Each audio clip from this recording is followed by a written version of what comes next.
Probability concepts, practice questions. Here you go, our first question, and that's where the real learning begins. Given the following table about employees of a company based on whether they are smokers or non-smokers and whether or not they suffer from any allergies, what is the probability of suffering from allergies or being a smoker? Suffering from allergies or being a smoker. So being a smoker means 60 and suffering from allergies, it is 90.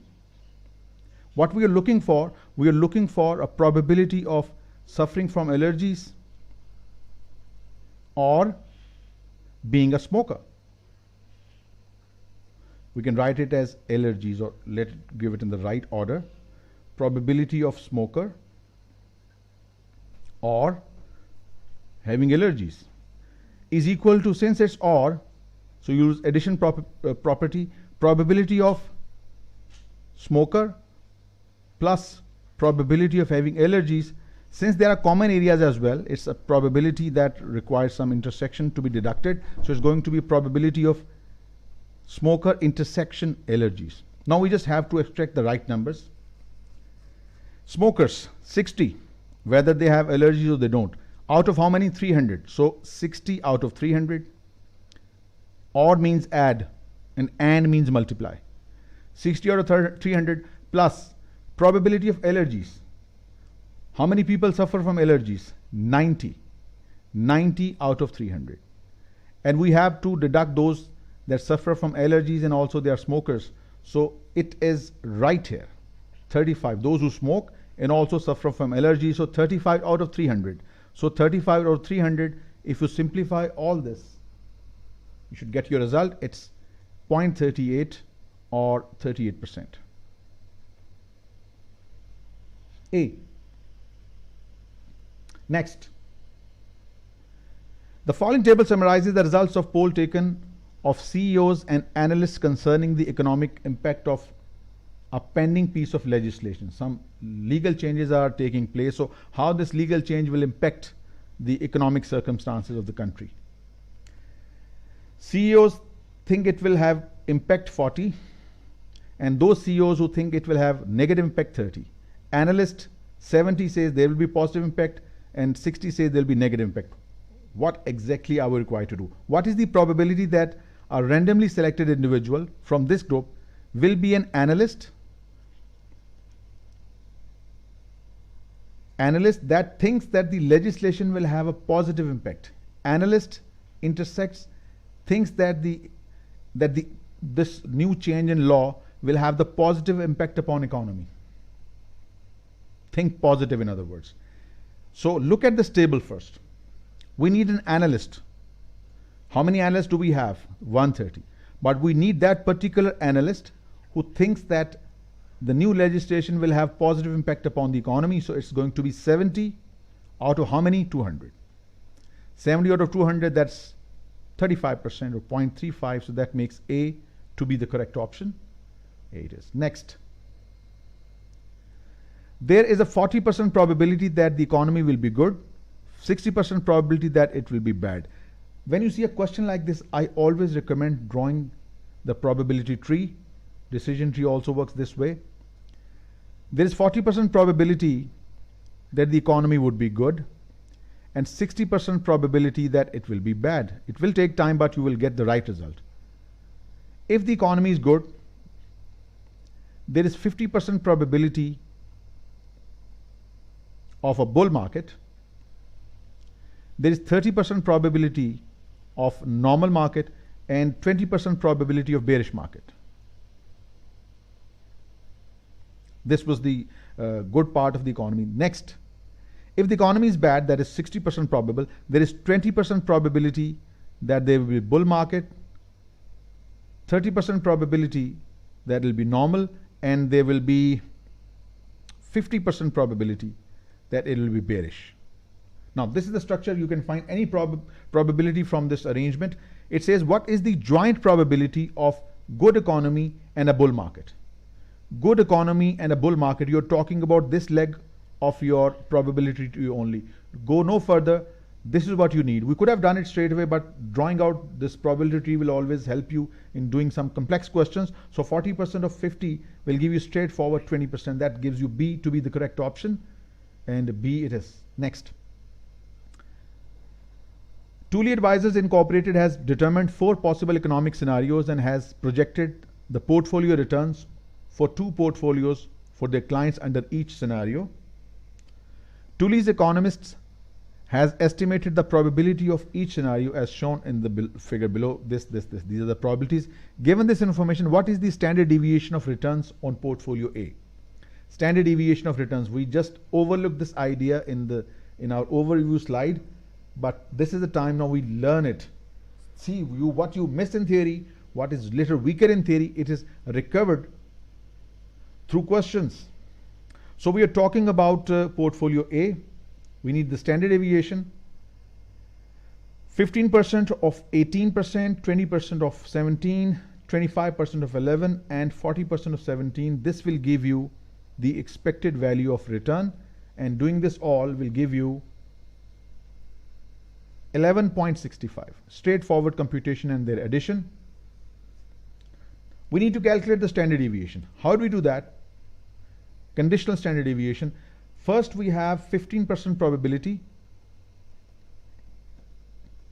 Return 18, mean return 11.65 squared. Take this in points, remove the percentage sign, plus 20%, 0.2 that is, remove the percentage sign. 17 minus 11, or 0.7 minus 0.1165 squared, plus 0.25 multiplied by 0.11 minus 0.1165 squared, plus there is a way that you can use your financial calculator to solve it, and I will tell you how you can do it. Plus 0.40 times 0.07 minus 0.1165 squared. This is the conventional way of doing it.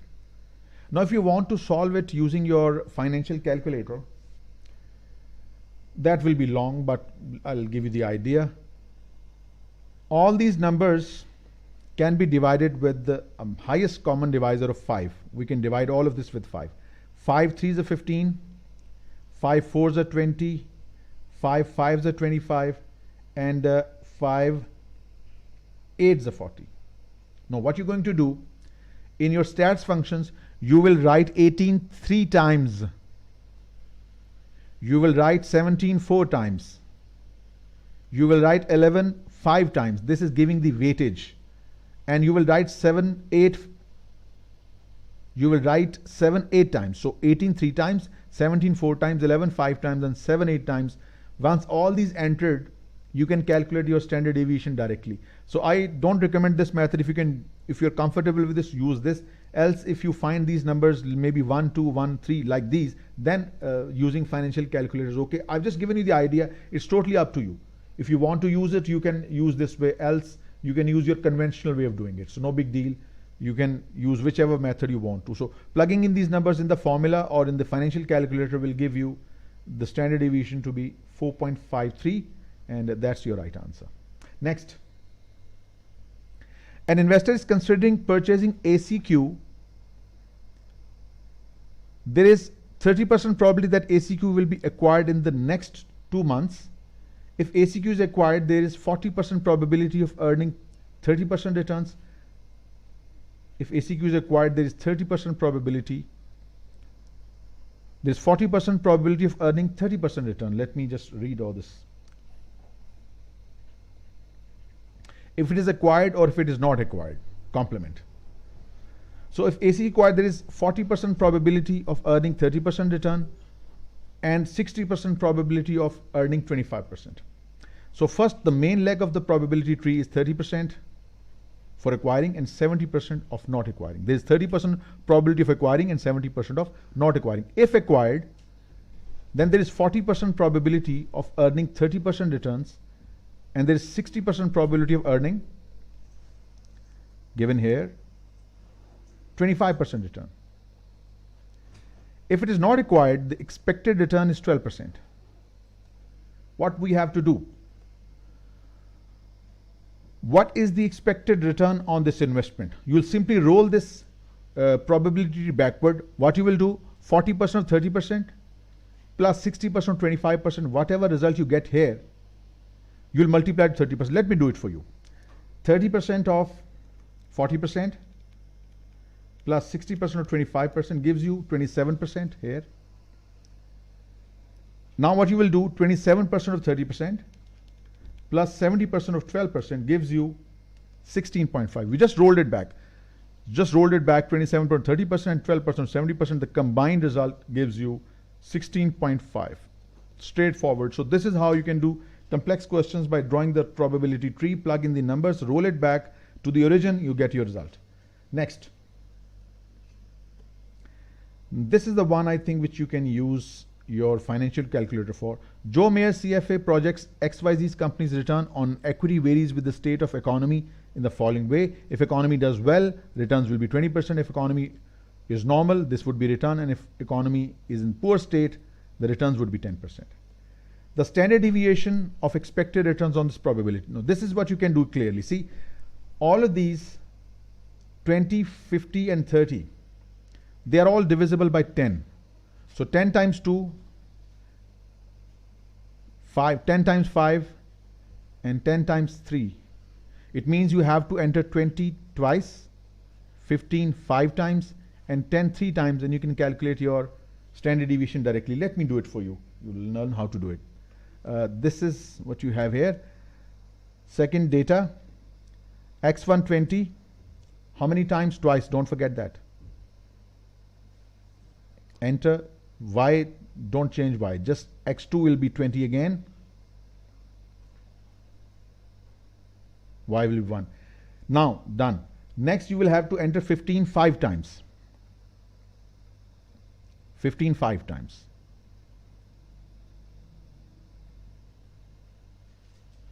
Two, 3, 4, 5. And then you have to enter 10 3 times.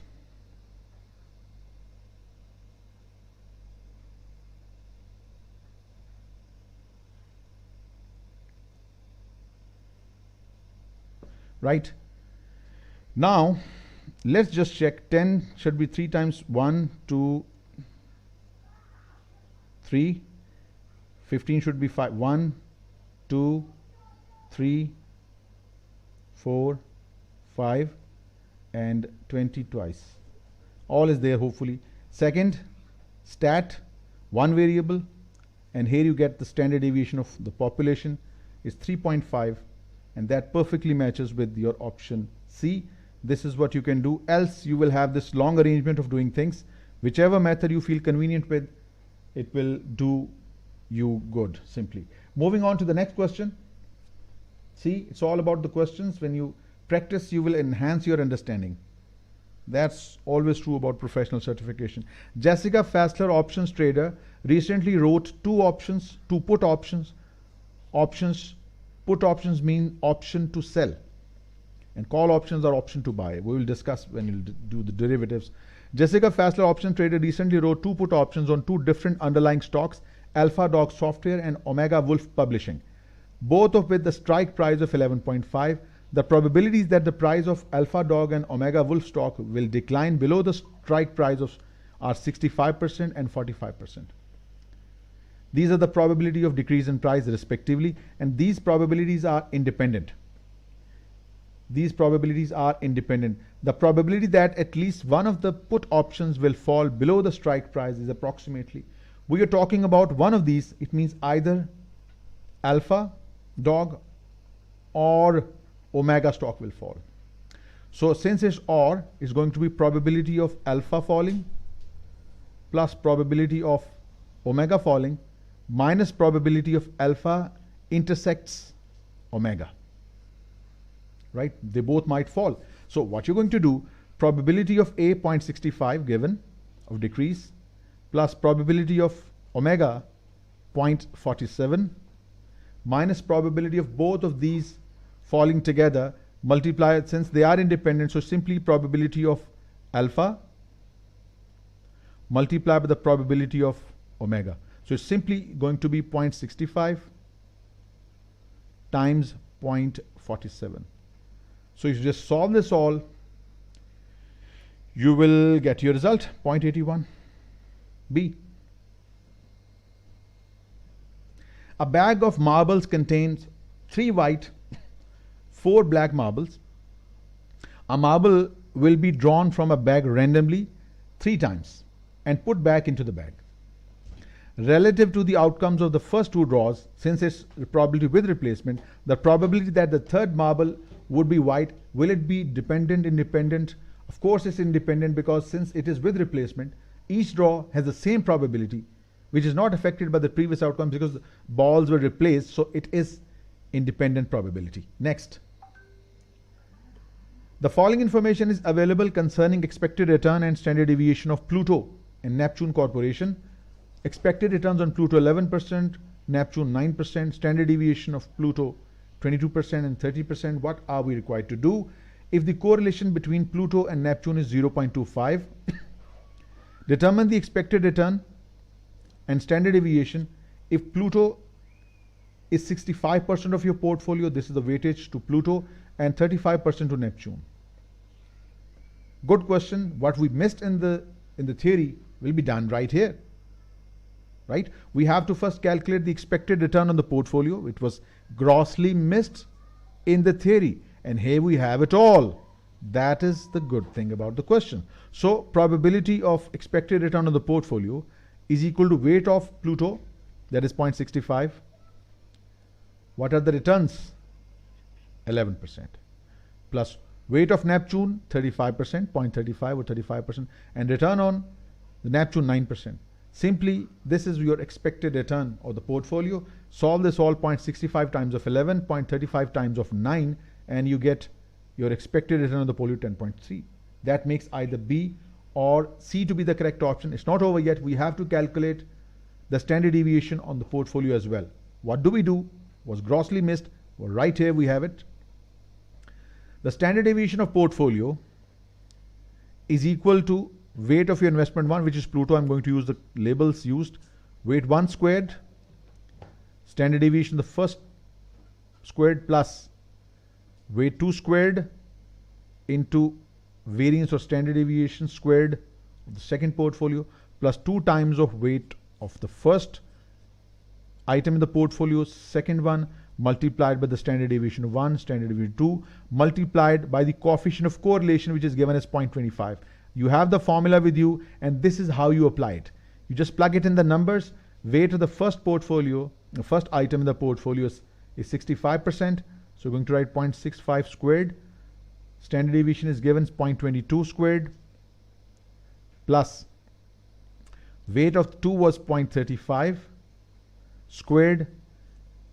Standard deviation is 0.13 squared, plus 2 times of weight of the first item, weight of the second item, multiplied by the standard deviation of the first item, standard deviation of the second item, multiplied by the coefficient of correlation. Solve this all, take the square root. It's a simple plugging in the numbers and getting the result. No science is involved.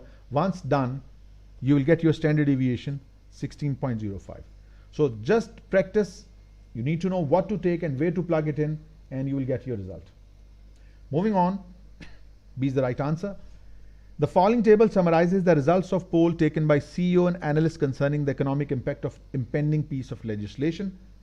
This time it's different. What is the probability that the randomly selected individual from this group of 200 people will be either an analyst or someone who thinks this legislation will be positive for the economy? So either the individual selected is an analyst or someone who thinks positively. I think it's repetition, or is it? Okay, and it's a little different. Scenario is the same, but the requirement is different. Okay. So what is the number of people in favor of analysts? How many analysts do we have? We have 130 analysts. 130 out of 200. Or A person who thinks positively, an analyst, it says, read the information carefully. What is the probability that randomly we select a person from this group will be either an analyst or someone who thinks this legislation will have a positive impact upon the economy?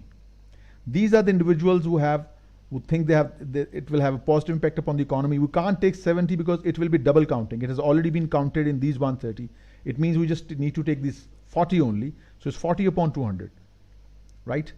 But even if you take 110, you have to deduct the common part of 70. If you want to take 110, you may. 110 upon 200, then you have to deduct the 70 common part. So I've just taken that is specifically related to this. Otherwise, you may have to deduct the negative part. Solving this, 130, 40, 170 by 200 gives you 0.85. So there can be multiple way of doing a question correctly, and that gives you A to be the correct option. Next.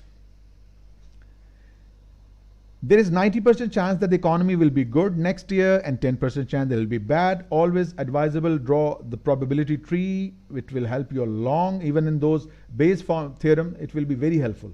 This probability tree, it will be great help for you. If the economy does well, there is 90% probability. Economy fares badly, it's 10% probable. Okay, next. If the economy does well, there is 60% chance that XYZ Incorporated EPS will be $4. 60% chance. And 40% chance that it will be $3 per share. Done. Now the second leg of the decision of your probability tree. If the economy is bad, which is 10% probable, there is 80% chance that XYZ Incorporated will have EPS of $2 and 20% chance that the earning will be $1. Now you have laid down the probability tree, roll it back. Roll it back, bring it here, you will get your result. What is the expected return? 60% of 4 plus 40% of 3. Whatever you get, bring it here. Let me do it for you. It's going to be 60% of 4 plus 40% of 3. That is 3.6. And then 80% of 2 plus 20% of 1. It's 1.8. Right? Now again, 3.6 times 90% plus 1.8 times 10% gives you 3.42. Perfect match. Laying down information in a tree, plugging in the numbers, rolling it back, and here you will get. Maybe sometimes you have to just see some part of the tree, but constructing the probability in this way will greatly help you to answer any twisted question that you might see. A company has 2 machines that produce widgets. An older machine produces 16% of defective widgets, while a new machine produces only 8% defective widgets. The new one has a defect rate of 8%, the old one has defect rate of 16%. In addition, the new machine employs a superior production process that it produces 3 times as many widgets as the older machine. Not only it's more productive, but its defect rate is also quite lower, almost half of the older one. Given that a widget was produced by the new machine, what is the probability it is not defective? It's a very straightforward question. Probability of getting a defective widget is 8%. So what is the probability of getting not a defective one? So it's simply 100 minus 8%, 92%. That's too simple. We have some complex questions coming forward, coming for you. So that's C. So quite a straightforward question. Moving on to the next one. Personal Advisors Incorporated has determined 4 possible economic scenarios and has projected the portfolio returns for 2 portfolios for their client under each scenario. Personal's economist has estimated the probability of each of the scenarios shown in the table below. Given this information, what is the covariance of the returns on portfolio A and B? Now this is the question that you should do, because we just skipped the theory. We didn't calculate any covariance. It's the time that you should do it. Now we have been given the 4 scenarios with these probabilities. We have been given the returns. We have been given return on portfolio A and B all. We have to calculate the covariance. How do we do it? For this we have to construct a table. Unfortunately, there is a way to do it using your calculator, but that will require putting 18, if it is divisible, all are divisible by 5.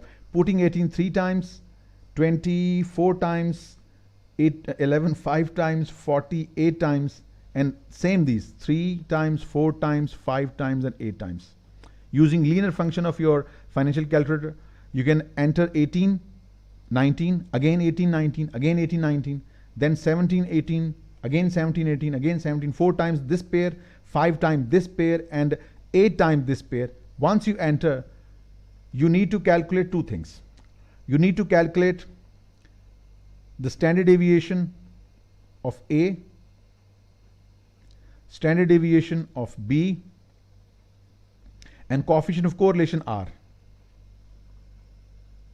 We know covariance is just multiplication of these 3. If you calculate standard deviation of A, standard deviation of B, and the coefficient of correlation, multiplying all this will get you the same result. But as I said, it could be little messy for you to enter this data repeatedly. So what you will then be left with is to use this conventional approach. First, you will calculate the expected return for all, multiply these probabilities with the returns. It will return the expected return on portfolio A. You will do the same thing for portfolio B. You will multiply each of the probabilities with their returns and add up the result. It will give you the expected return on portfolio B. This is the first step you should do, calculate mean. I've given you the both methods, whichever you find suitable or comfortable, you can do it accordingly. Then, once the expected return has been calculated, the next step is to calculate the deviation from mean. 18 minus 11.65, 17 minus 11.65, all these deviations from the mean. And then same for B. That is 19 minus 12.5, 18 minus 5.5, and you need to right? So once the differences have been calculated, multiply these 3 tables, this, and this, and adding up all the result will give you the covariance. So you have 2 methods to use. Either you use the previous one using financial calculator, or you can calculate first ER and then calculate the deviations and multiply the deviations with the probabilities to get your result, and there you go. Whichever method you feel convenient with is entirely up to you. Next one, an analyst expects that 20% of all publicly traded companies will experience a decline in earnings next year. 20% of the companies will expect a decline next year. That is, probability of decline is 20%. The analyst has developed a ratio to help forecast this decline. If the company is headed for a decline, there is 90% chances that this ratio will be negative. Analyst has constructed some ratio using some numbers. So if the company is going to go for a decline, this ratio will be negative. If the company is headed for a decline, there is 90% chance that this ratio that the analyst has constructed will be negative. We can represent this as a probability also. Probability of decline, given the ratio is negative, if the company headed for decline, there is 90% chance that this ratio would be negative. So ratio would be negative given there is decline. It's going to be N given D. It's equal to 90%. If the company is not headed for decline, there is only 10% chance that the ratio will be negative. We can lay it down through decision table, decision probability tree. It says that if the probability of decline is 20%, the probability of not decline, D complement, is 80%, right? Further, it says that if there is decline, there is 90% probability that whatever the ratio the analyst has calculated, it will be negative. And then, of course, the 10% probability that it will be positive, right? There is 80% chance that there will not be decline. And in that case, if the company is not headed for decline, there is only 10% probability of getting a negative return on the analyst ratio, and of course 90% chance of getting a positive. So we have just laid it down in decision tree. That was easily conceivable, unlike the previous question where I totally lost the track. Now, what are we required to do? We have constructed the tree. An analyst randomly selects a company with a negative ratio. Based on Bayes' theorem, the updated probability that the company will experience a decline. Let us lay down the numbers, whatever we have been given. We have been given the probability of decline 20%. Probability of a negative ratio given decline is 90%, right? What we are required to calculate, we are required to calculate, based on this Bayes theorem, the updated probability that the company will experience a decline. A company will experience a decline given a negative ratio.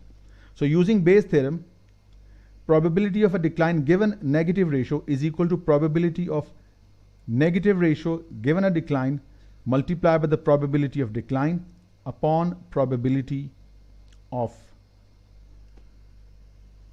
just a minute, probability of a negative ratio. Okay. Now we need to plug in the numbers first. We have this first. Probability of a negative ratio given a decline is 90%. We can plug it here. Probability of decline has already identified in the beginning. It's 20%. And we need to calculate, this is the one that will require some effort, probability of a negative ratio. Now negative ratio, let me take the highlighter one first. The negative ratio will come either through this leg of the decision tree or the probability tree, this one, or it will come through this leg of the. Now let us calculate this one. 20% of 19, 20% of 90% or 90% of 20% gives you a probability of 18%. Of what? Of getting a negative ratio that the analyst has constructed. And 80% of 10 gives you, or 10% of 18 or 80% of 10 gives you 8%. So the total of this gives you 26%. This 26% is the probability of getting a negative ratio. So plugging this 26% in the denominator, using Bayes theorem, you will calculate the probability of decline given a negative ratio, and the solution of all this will give you 69%. Let me sum it up what I've done. An analyst has constructed a ratio, and if the company is going to go for a decline, the ratio will show a negative number, right? So it says that there is 20% probability that there will be decline, and in that case, the ratio will show a negative number, and 10% chance it will be positive. And if there is no decline, which is 80% probable, in that case, there is 10% probability that the ratio will be negative, and 90% probability will be positive. What we are required to calculate, based on the Bayes theorem, the updated probability that the company will experience a decline given a negative number. We were already given this probability at the beginning, Pn given D. We needed to calculate the probability of a negative number, which we used the decision tree for, and we plug it in the numbers, and we got the probability of a decline. Given the negative ratio, it's 69%, and that makes A to be the correct option. Next one is quite straightforward. A two-sided but a very thick coin is expected to land on its edge twice out of 100 flips. If we flip the coin 100 times, it will land on its head 2 times out of 100. So that means 2%. And the probability of face up and the probability of face down are equal. So out of 100 times, twice you will get the coin to land on its head, and the remaining probability, which is 98, will be split equally between head and tail. And this is landing on its side, edge. So these are the probabilities: head 49%, tail 49%, and edge 2%.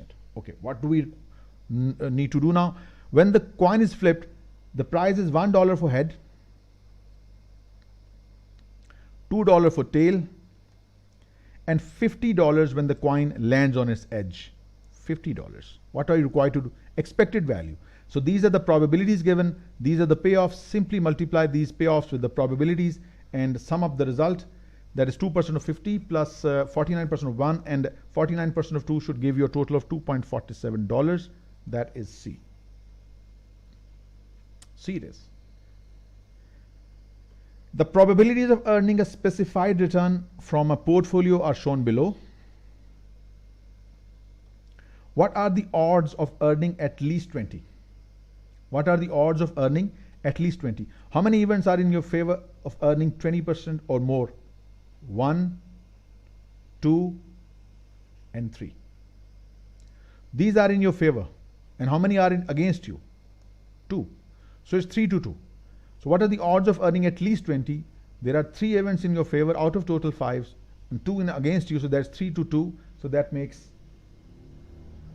C to be the correct option. C it is. Again, a repetition. But this time, why did I select this question? Because the information is given in a way that requires certain order to be given first. The joint probability function for returns on an equity index and return on a stock index given in the following table. Return on stocks, these are the probabilities given.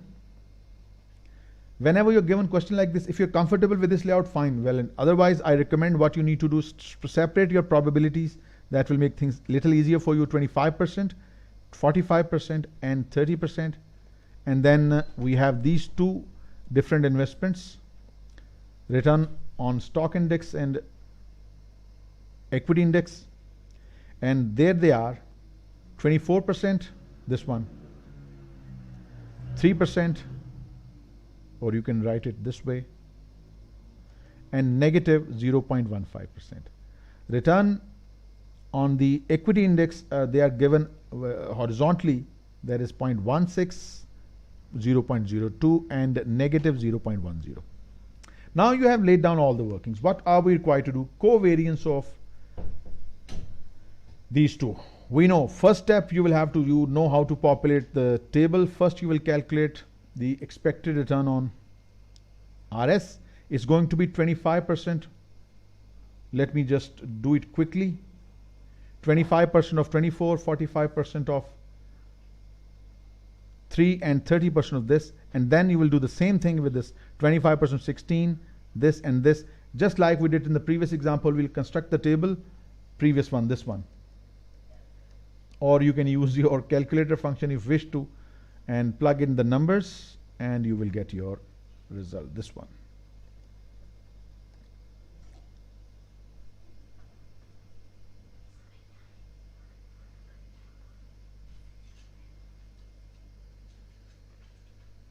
So just like the previous question, you can plug in the numbers in the table and you can calculate the covariance we did a little while ago. Next question.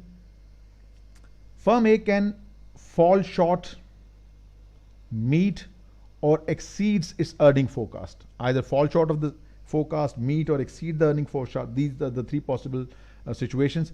Each of these events is equally likely. Equally likely means all of them are equally likely to occur, means there are three events which is going to be 1/3 probability of falling short of the earnings forecast, 1/3 of meeting the earning forecast, and 1/3 to exceed the earning forecast. Whether firm A increases its dividend will depend upon these outcomes. Respectively, the probabilities of dividends increase conditional on the firm's falling short, meeting, or exceeding the forecast is given 20, 30, and 50%. Means, if the firm falls short of its earning forecast, there is 20% probability that dividends will be declared. If they meet their earning forecast, 30% probability the dividend will be given. And if exceeds the forecast, the probability of declaring dividend goes up to 50%. What are we required to do? The conditional probability the dividend declared. Since we have been given the probabilities also 1/3, 1/3, and 1/3, and we have been given the likely situations in which the dividend will be declared 30, 20, and 50. All we have to do is simply take the weighted average of all these probabilities and you should get your result. 1/3 of 20, 1/3 of 30, and 1/3 of 50 will give you combined 33.33%, or you can write it in 0.333. That makes A to be the correct option. Straightforward question. Moving on. J. Hamilton CFA is analyzing Madison Incorporated, a distressed firm in difficulties. Hamilton believes the firm's survival over the next year depends on the state of the economy. Hamilton assigns probabilities to 4 economic growth scenarios and estimates the probability of bankruptcy for Madison's under each of the situations given. Economic growth scenario. In case of recession, when the GDP falls, its probability of scenario is 20%, and in that case, the probability of bankruptcy would be highest. If the growth lays between 0 to 2%, which is 30% probable, the probability of bankruptcy is this. In case of the normal growth in the economy, bankruptcy probability will fall. And if there is a rapid growth in the economy, in that case, there will be very less chance of going bankrupt. Based on the Hamilton's estimate, the probability that Madison Incorporated does not go bankrupt in the next year is, since we have been given the probability of bankruptcy, first we will calculate the expected value of bankruptcy. Multiplying these probabilities with these probabilities of bankruptcy, you will get the expected Value bankruptcy is going to be 0.33. Now, if there is 33% of going bankrupt, what is the probability of not going bankrupt? Simply 1 minus 0.33, that is 67% or 0.67%. So sometimes questions might look big, but they might require very little working. Question 62. Thomas Baynes has applied both to Harvard and Yale, Ivy League. Baynes has determined that the probability of getting into Harvard is 25%.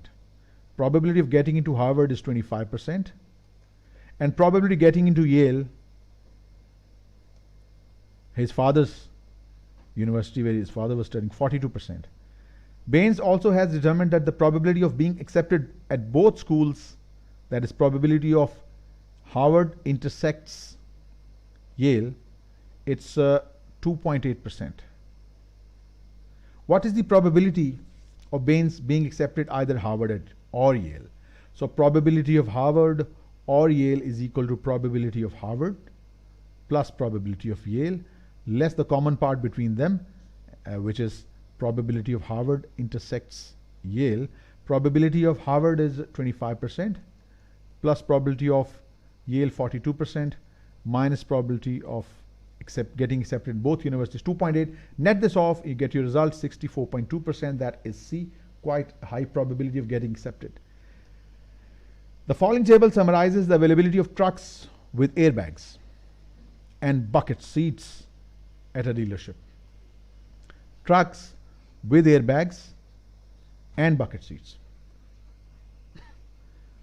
So having a truck with the bucket seats 75, airbags, no bucket seats 50, no airbags, bucket seat 35, and no airbags, no bucket seats 60. So there are 220 possible selection points from which we need to select. What is the probability of randomly selecting a truck out of these 220 with airbags and bucket seats? Airbags and bucket seats, we need both. Right here. Airbags and bucket seat both are available out of 220. Quite a straightforward question. So probability of getting both is simply 75 upon 220, and its simplification will give you 34%. That makes A to be the correct option. Now we are talking. An economist estimates 60% probability that the economy will expand next year. 60% probability that the economy will expand.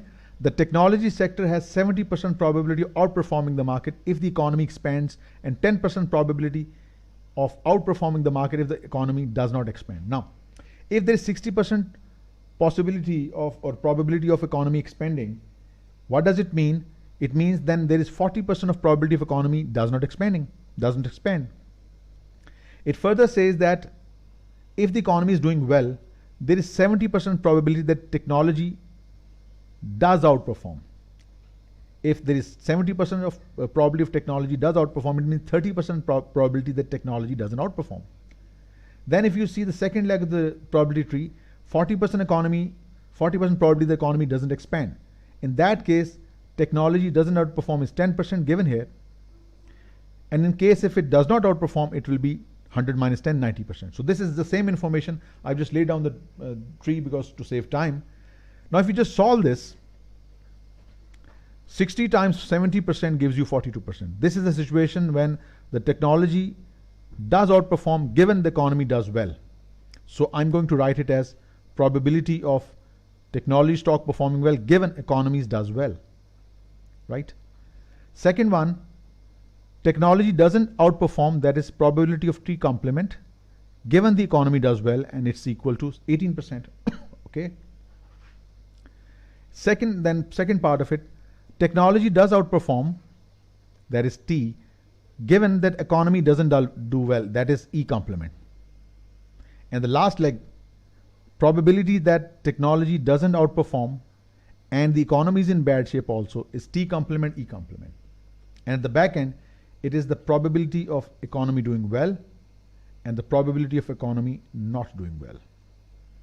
Now this is the information that has been given. We have plotted in the probability tree. What are we required to find out? Given the new information that the technology sector will not outperform, The probability that the economy will not expand. Now, what we are required to calculate is the probability that the economy will not expand given the technology will not outperform. This is what we are required to find out. We do have PT complement, E complement, not the other way around. Here we need the Bayes theorem. What is the Bayes theorem? In reverse order, probability of T complement given E divided by probability of T complement multiplied by probability of E complement. This question is a perfect example of application of Bayes theorem.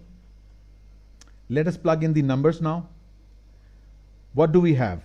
Here we have the probability of T complement, E complement given right here.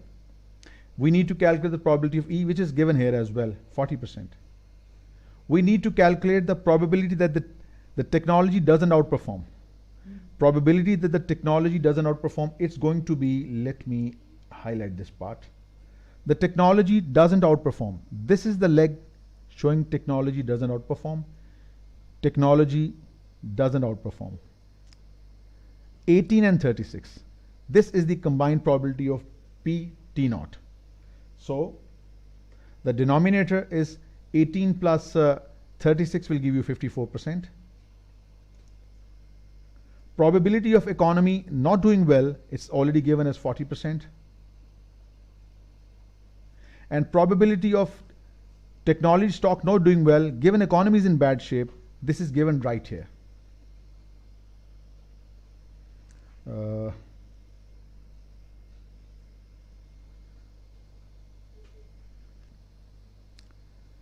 Right here, 90%. If you solve all this, you get your result.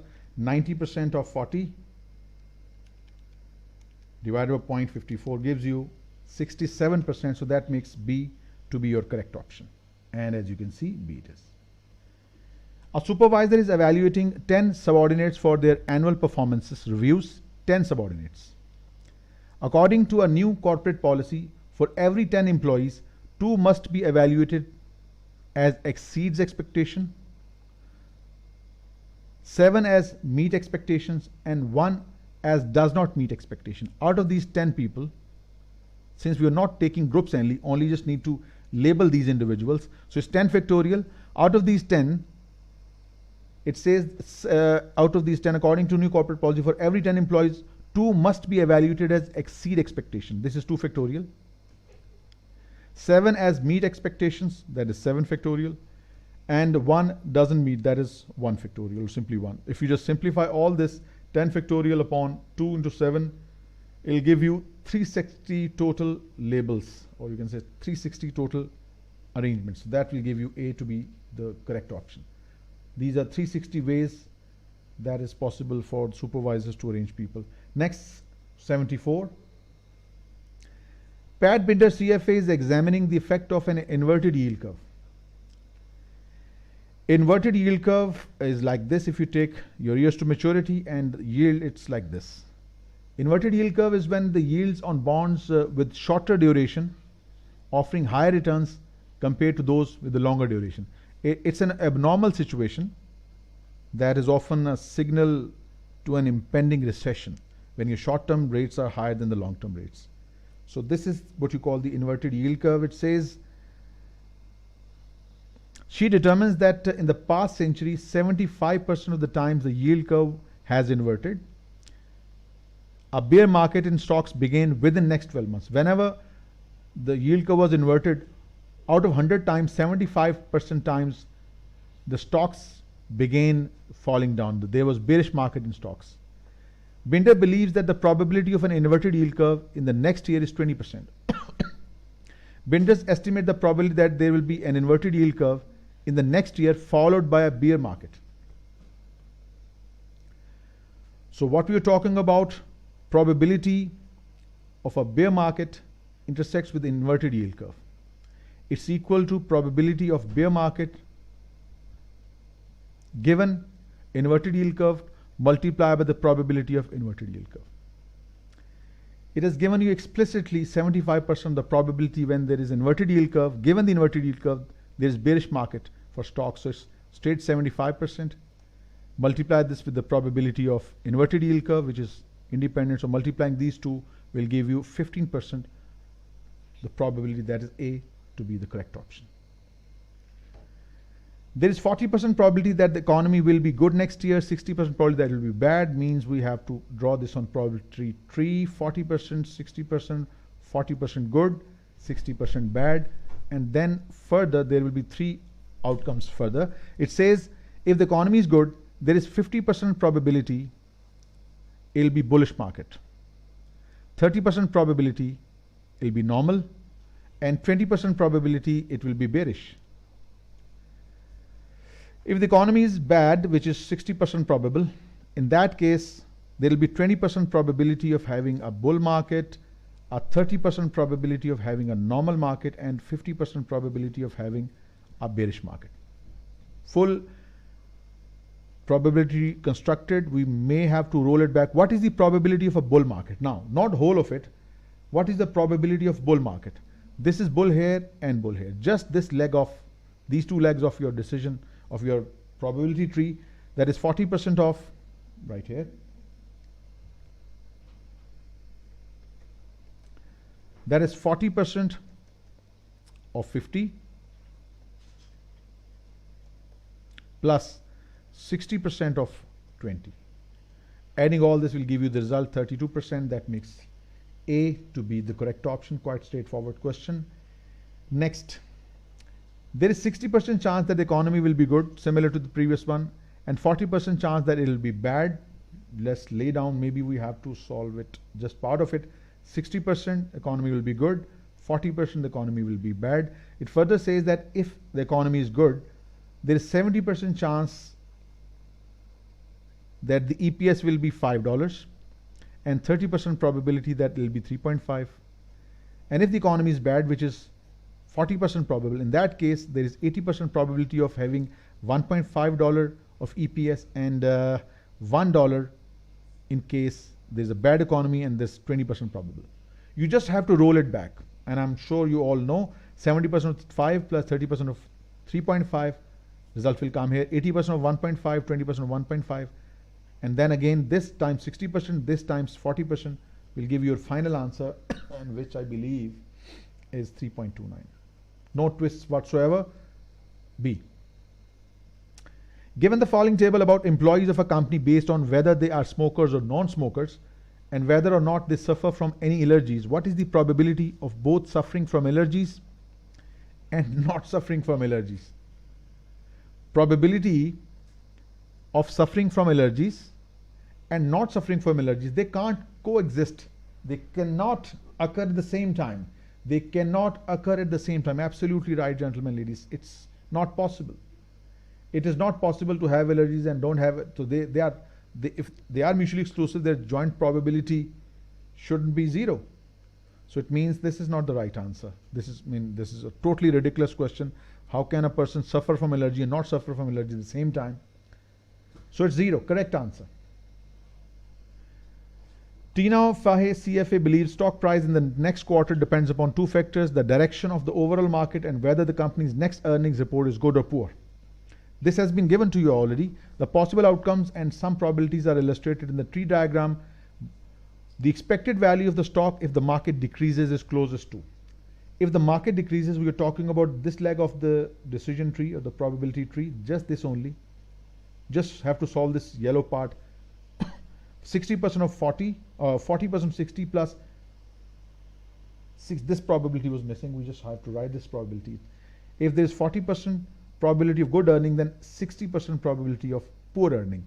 So simply $60 times 40% and $55 multiplied by 60%.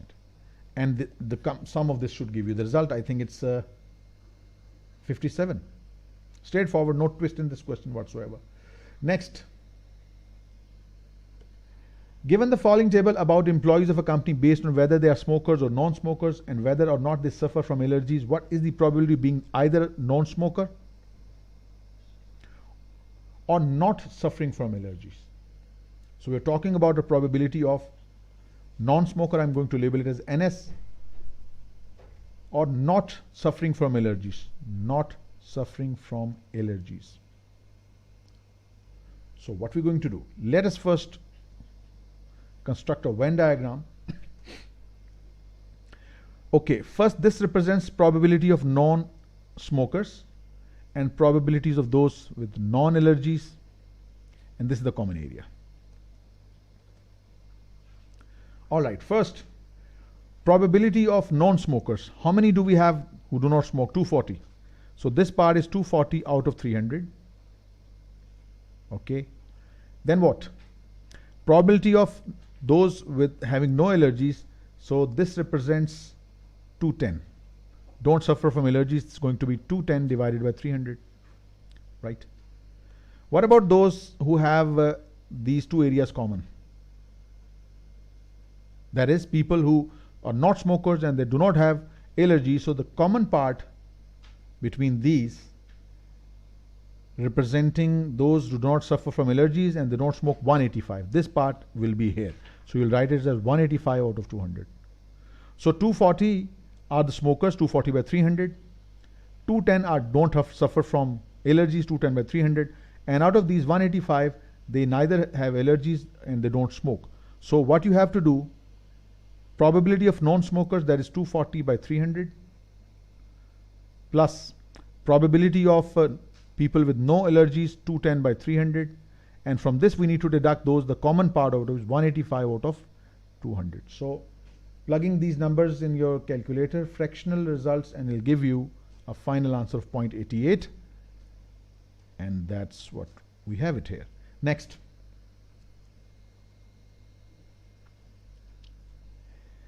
There is 50% chance that Fed will cut interest rates. 50% probability that there will be interest rate cut. On any given day, there is 67% chance that Dow Jones Industrial Average will increase. The probability of Dow Jones Industrial Average increasing is 67%. It's all given. Okay. On days the Fed cuts interest rates, the probability of Dow Jones Industrial Average will go up 90%. That is, probability of Dow Jones Industrial Average going up, provided there is a cut in interest rate, it is 90%. Right? We have laid down whatever is given. What is the probability that tomorrow the Fed will cut interest rates?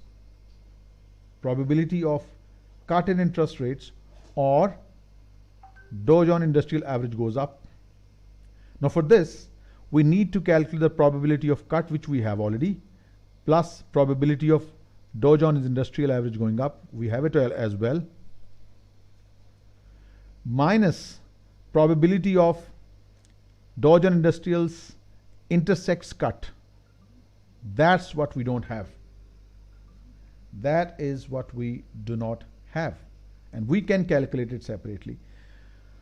Probability of Dow Jones Industrial Average intersects cut is equal to probability of Dow Jones Industrial's increasing provided cut multiplied by probability of cut. We have it here. Probability of Dow Jones Industrial's increasing given there is a cut is 90%, and probability of cut is 50%. So 90% of 50%, that gives you 45%. You just have to plug in the numbers now.